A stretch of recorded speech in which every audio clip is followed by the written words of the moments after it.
Bem-vindo! Hoje nós falaremos sobre o primeiro livro de literatura brasileira aqui no canal. Será então Helena de Machado de Assis. Eu tenho essas duas edições aqui da Helena porque eu tenho essa edição física, que é mais antiguinha, e também tenho o Alienista nessa edição aqui. E eu tenho essa edição no Kindle, que tem inclusive no Unlimited, foi lá que eu peguei, baixei para ler essa aqui, que é da Vozes de Bolso. Eu li mais no Kindle, eu acabei lendo mais nele no final das contas, porque eu tava lendo esse livro intercalando com umas leituras maiores e mais densas. Então, eu usava esse livro para antes de dormir, para quando sobrava um tempinho. Então, fica muito mais fácil levar o Kindle de um lado para o outro e manuseá-lo quando a gente vai dormir, porque tem uma luz mais baixa, enfim. Helena estava entre os livros que eu pretendia ler nesse segundo semestre ainda desse ano. Eu tenho uma meta pessoal recentemente de ler pelo menos um livro do Machado por ano. Talvez eu mude para contos logo em breve, mas isso eu comecei há pouco tempo. Na verdade, eu li Memórias Póstumas, Dom Casmurro e li alguns contos esparsos e o Alienista também, mas eu decidi realmente dar mais atenção a esse autor porque eu gostei muito dele. Eu tinha uma visão completamente diferente daquela que a gente tem no ensino médio, quando lê forçado, enfim. Mesmo assim, eu lembro que eu li a Cartomante e eu gostei bastante. Então, pretendo destrinchar melhor esses livros desse grande autor brasileiro, provavelmente o maior autor brasileiro de todos os tempos, né? Bom, como de costume, eu vou deixar o resumo do livro que eu fiz lá no Notion na descrição aqui. Vai ter um site bonitinho ali com um resumo, que eu coloquei a mini biografia de Machado também. E nesse resumo eu falo um pouco sobre o romantismo e o realismo, porque o Machado de Assis é o grande autor realista brasileiro da escola do realismo, mas ele passou pelas duas fases e ele é provavelmente o grande autor da transição entre o romantismo e o realismo no Brasil. Bom, o romantismo é uma escola literária que tem muito a ver com o eu, com o sentimento, tem muita idealização, enquanto que no realismo nós temos mais críticas sociais e mais o homem como ele realmente é. E o realismo teve início com Madame Bovary, né? É o grande livro que dá início ao realismo, justamente que mostra uma mulher com muitos defeitos perante a sociedade, que não aceita a sua situação pela sociedade, enfim. Mas enfim, é um grande marco, é um livro muito importante para a literatura e precisa ser lido. Então, os romances de Machado de Assis vão começar nessa fase romântica e partem para a fase realista, começando inclusive por Memórias Póstumas, que é o grande livro realista do Brasil, acredito eu. Só que a gente sabe que Machado era genial e ele já tinha alguns traços de realismo, inclusive nos próprios livros da fase romântica, como Helena, Mão e a Luva e alguns outros que eu citei ali, principalmente no resumo. E Helena justamente vai ter essa personagem idealizada, a mulher perfeita, mas no fim ela também vai mostrar seus defeitos e também vai mostrar a realidade da época no sentido de pessoas querendo ascender socialmente por meio de casamento e casamento ser rearranjado, enfim, todas essas questões que também são críticas à época que Machado de Assis já fazia em seus romances românticos, né? Não só nos romances realistas que vão surgir depois, que são suas grandes obras-primas. Bom, o que vai tratar então Helena de Machado? Esse livro vai começar com a morte de uma pessoa famosa ali na região do Andaraí, que é o conselheiro Vale. Ele vai falecer e vai deixar um testamento.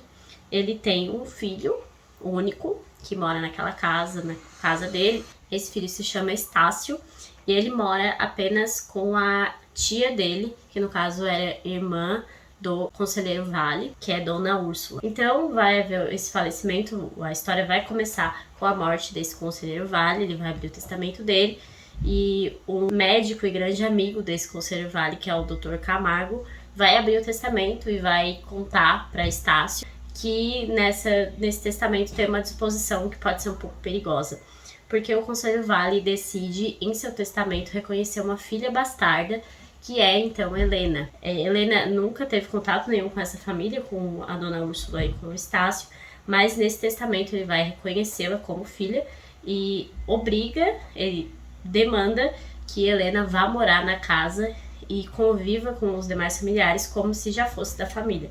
Esse é o último desejo dele, e no começo Dona Úrsula vai ficar bem reticente de aceitar isso, mas o Estácio desde o início já vai achar ótimo aquilo, vai ter uma irmã e ele sempre quis ter alguém para compartilhar as coisas na família, ele é um pouco sozinho e tal. Então Helena vai morar com a família, efetivamente, e o Estácio já adora ela desde o início. Ela é uma menina de 17 anos, muito bonita, muito simpática, ela tem desenvoltura, ela é inteligente, mas a Dona Úrsula vai ficar meio reticente ali no começo, mas aos poucos a Helena também vai conquistar essa tia nova dela.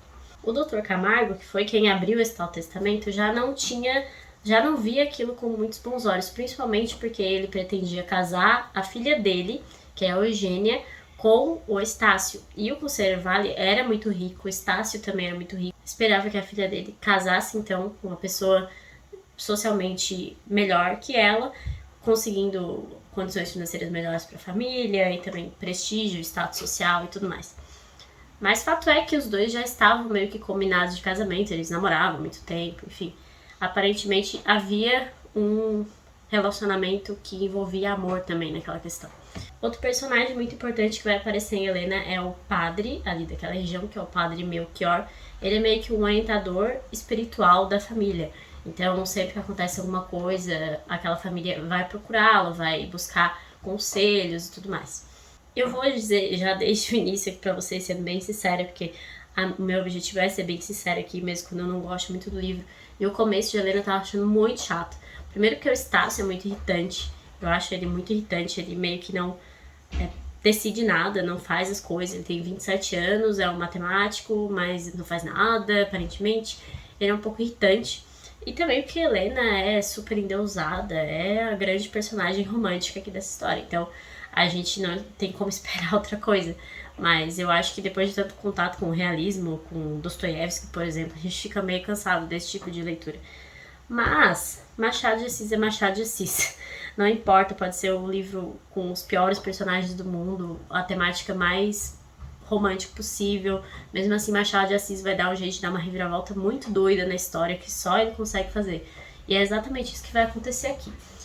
Primeiro que Estácio e Helena vão se apaixonar. Eles não notam a princípio, ou eles não querem notar, mas fato é que existe uma temática incestuosa aqui no começo. Inclusive o próprio padre vai notar isso e vai fazer toda uma tentativa de tirar aquilo da cabeça deles, enfim. E outra grande reviravolta é que eles começam a notar que Helena, todos os dias de manhã cedinho, sai sozinha de cavalo para visitar uma determinada casa que tem ali nos arredores e que mora um homem lá. E aí começa toda uma conjectura de o que ela tá fazendo com esse homem e se ela tá manchando a nossa família. E o dia que o Estácio vai descobrir aquilo, ele fica transtornado, porque ele acha aquilo um absurdo, porque ela vai acabar com o nome da família e tudo mais, não sabe o que vai fazer, sendo que na verdade ele tá com ciúme, porque ele está apaixonado por ela.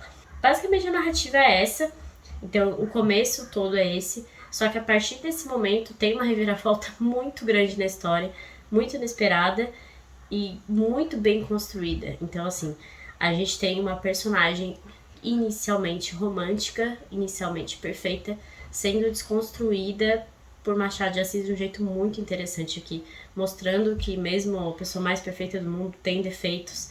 E é engraçado porque ele consegue trazer vários sentimentos a nós numa só leitura, tanto a gente fica com raiva, como a gente fica desconfortável com aquela possível relação incestuosa, a gente não sabe qual é o final, se vai ser feliz, se vai ser trágico, e aí fica toda aquele desconforto lendo mesmo. Depois a gente vai ter raiva, depois a gente vai ficar com esperança, e também vai ter elementos trágicos, elementos que também tem um aspecto bem romântico aqui, né, porque a tragédia também faz parte disso, especialmente por amor, né, que é o caso. Mas é mais ou menos isso, eu não quero dar muito spoiler, porque eu acho que é um livro que realmente vale muito a pena ser lido. Como eu disse, no primeiro terço dele, eu achei ele um pouco cansativo, porque eu não tava conseguindo gostar dos personagens de jeito nenhum. Eu até li uns textos dizendo que esses personagens nos trazem muita empatia e não tem como não gostar. Gente, eu não gostei desses personagens, não tem como. A Helena e o Estácio, principalmente, que ele é muito estressante. Meu Deus. Também tem outro personagem interessante que vai surgir aqui, que é o Mendonça. O Mendonça é um grande amigo, assim, do Estácio desde criança. E ele tinha ido pra Europa, ele volta da Europa ele conhece Helena, então ele vai se apaixonar por ela. E quando os dois estão, assim, pretendendo casamento, a Helena fala uma coisa bem interessante, talvez não combine muito com o que ela sente pelo irmão, enfim, mas ela vai falar sobre o casamento aqui de uma forma que eu achei muito interessante. É aqui da página 96 do e-book. Ela vai falar que o amor não é mais que um instrumento de escolha. Amar é eleger a criatura que há de ser companheira na vida. Não é afiançar a perpétua felicidade de duas pessoas, porque essa pode esvair-se ou corromper-se. Que resta à maior parte dos casamentos, logo após os anos de paixão? Uma afeição pacífica, a estima, a intimidade. Não peço mais ao casamento, nem lhe posso dar mais do que isso. Eu achei isso bem interessante, provavelmente não reflete tanto a opinião da personagem aqui do livro, afinal ela é uma personagem idealizada do movimento romântico, querendo ou não, mas esses aspectos mais realistas já nos trazem para as próximas leituras de Machado que vão surgir depois, que vão ser bem irônicas e bem cruas, né, da realidade. E a escrita não tem nem o que dizer, né? Machado de Assis escreve de um jeito sensacional e provavelmente com certeza é um dos grandes escritores brasileiros, se não o maior escritor brasileiro que já existiu, porque ele tem um domínio do português, que é provavelmente uma das coisas mais bonitas que você vai ler, e provavelmente você não vai achar em outro lugar, porque ele era realmente muito bom, e sempre vale a pena ler Machado de Assis. Então é isso, recomendo sim a leitura de Helena, não é um dos meus preferidos, especialmente por ter me irritado um pouco com esses personagens, mas a reviravolta é muito interessante, o final é bem impactante também, então eu acho que valeu muito a pena, gostei muito desse livro dele. 4 estrelas e meia, pra quase não chegar no 5, só porque o Estácio podia ser um pouquinho mais interessante, mais legal, porque ele é um cara muito chato, mas faz parte. Nem todo personagem tá aqui pra nos agradar, às vezes ele tá muito mais pra fazer a gente pensar e refletir no que o autor tá nos mostrando nessa obra, né? Então é isso, espero que vocês tenham gostado, leiam mais Machado de Assis, leiam Helena e muito obrigada por assistir.